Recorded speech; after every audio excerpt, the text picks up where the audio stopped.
보통 왕의 개선 행진 하면 여러분은 어떤 장면이 떠오르시나요? 아무래도 그 번쩍이는 갑옷이나 위풍당당한 근위대 뭐 그런 거 아니겠습니까? 그렇죠. 그리고 무엇보다 그 콧김을 막 뿜어내는 엄청 근육질의 거대한 전투마. 이런 게 딱 있어야 할 것 같잖아요. 네네. 영화에서 흔히 보는 그런 압도적인 장면이죠. 맞아요. 그래서 오늘 우리가 진행할 이 깊은 탐구 여정에서는요. 마가복음 11정 텍스트랑 고대 중동의 역사적 배경을 분석한 연구 노트, 그리고 이걸 우리 성도들의 삶에 적용한 에세이들을 쫙 살펴볼 건데요. 아주 흥미로운 자료들이네요. 네, 겉보기엔 막 호산나 하면서 화려한 환호로 가득하지만 사실 그 이면에는 권력을 원했던 제자들과 십자가 고난을 향해 가셨던 예수님의 완벽한 동상이몽이 담긴 그 예루살렘 입성 현장을 파헤쳐보려고 합니다. 그러니까 아주 팽팽한 긴장감이 흐르는 순간을 다루게 되는 거군요.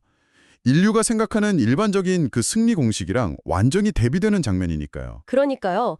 여기서 자료를 읽다 보면 아주 기묘한 포인트가 등장하거든요. 명색이 왕의 행진인데 아니 왜 예수님은 굳이 한 번도 사람을 태워보지 않은 심지어 걷는 것도 되게 어설플 그 조그만 새끼 나귀를 고집하셨을까요? 그 시각적 충격 말씀이시죠. 네, 마치 막 최첨단 장갑차들이 퍼레이드하는 군사 행사 한 가운데 누군가 보조바퀴 달린 낡은 자전거를 삐걱거리면서 타고 등장한 것 같은 그런 엄청난 충격 아닌가요? 아주 적절한 비유네요.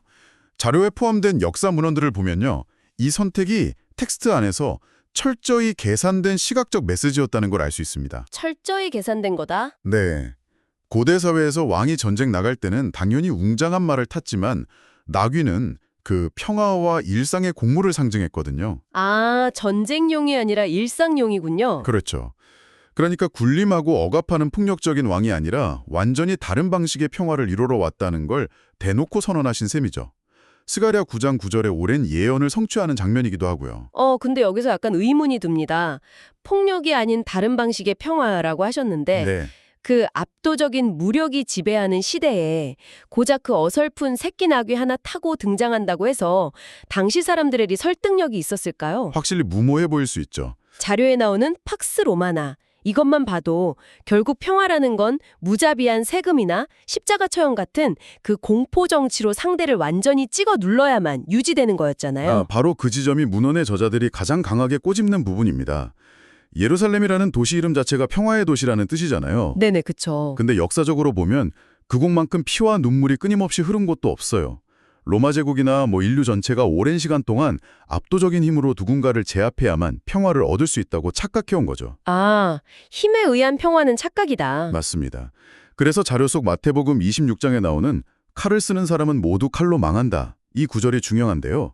힘으로 억압하는 건 결국 상대의 악의만 더 키울 뿐이지 근본적인 해답이 될 수 없다는 뼈아픈 통찰을 제시하는 겁니다. 와, 힘의 논리가 가진 치명적인 한계를 정확히 짚어주는 거네요.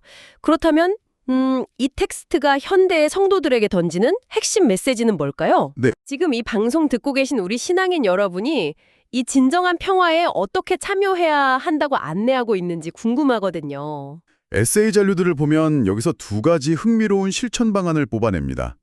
첫 번째는 나의 보잘것없는 소유라도 기꺼이 내어놓으라는 겁니다. 기꺼이 내어놓아라? 네. 텍스트에서 주님이 쓰시겠다고 하실 때 주인이 순순히 새끼 나귀를 풀어 내어준 것처럼 말이죠. 아, 작은 것을 내어준다는 첫 번째 해석은 꽤 직관적인데 근데 자료 후반부에 나오는 그 두 번째 개념 있잖아요. 네, 어떤 부분 말씀이시죠? 그 성도 자신이 직접 그 비틀거리는 새끼 나귀가 되어야 한다. 이 부분은 사실 논리적으로 선뜻 상상이 안 가더라고요. 정확히 어떤 메커니즘인 건가요? 그 부분이 사실 이 자료에서 가장 흥미로운 통찰인데요. 생각해 보세요.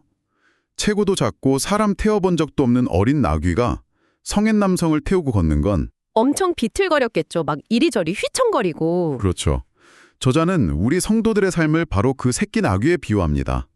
완벽하게 훈련되지도 않았고 실셔투성이인 불완전한 인간이지만 아, 우리가 바로 그 나귀다. 네, 바로 그 부족한 우리들을 통해서 세상에 평화의 메시지를 실어 나른다는 그런 역설적인 구조를 설명하는 겁니다. 와, 자료를 보니까 저자가 전달하려는 역설이 확 와닿네요. 세상을 바꾸기 위해서 막 완벽한 영웅이나 늠름한 명말을 택한 게 아니라 그렇죠. 흠결 많고 비틀거리는 우리 같은 존재들을 선택하셨다는 거군요. 맞습니다. 오늘 살펴본 자료들의 핵심은 이겁니다. 진정한 평화는 팍스로마나 같은 거대한 군사력이 아니라 희생과 사랑이라는 전혀 다른 차원의 원리로 작동한다는 점. 네. 그리고 이 텍스트는 성도들에게 바로 그 평화를 등에 업고 세상 속으로 걸어가는 흠결만 치면 너무나 중요한 어린 나귀의 역할을 요구하고 있는 거죠. 번쩍이는 갑옷을 입은 왕들과 막 전투마가 오가던 그 거친 세상의 길에서 기꺼이 십자가를 향해 비틀거리며 걸음을 내디뎠던 그 어린 나귀의 시각적 충격이 아직도 생생하게 느껴집니다. 네, 정말 깊은 여운을 남기는 장면이죠. 오늘 탐구를 마치면서 지금 이 이야기를 듣고 계신 여러분께 질문을 하나 던져보고 싶습니다. 네, 지금 여러분의 삶에서 주님이 쓰시겠다고 호출하셨지만 내어놓기 주저하고 있는 여러분만의 어린 나귀는 무엇인가요? 참 찔리는 질문이네요. 혹시 아직 완벽하게 훈련되지 않았다고 실수할까 두렵다는 이유로 주님을 태우고 살아가는 그 부름에 응답하는 걸 망설이고 계시지는 않으신가요? 이 질문을 깊이 곱씹어 보시길 바라며 오늘의 깊은 탐구 여정은 여기서 마칩니다.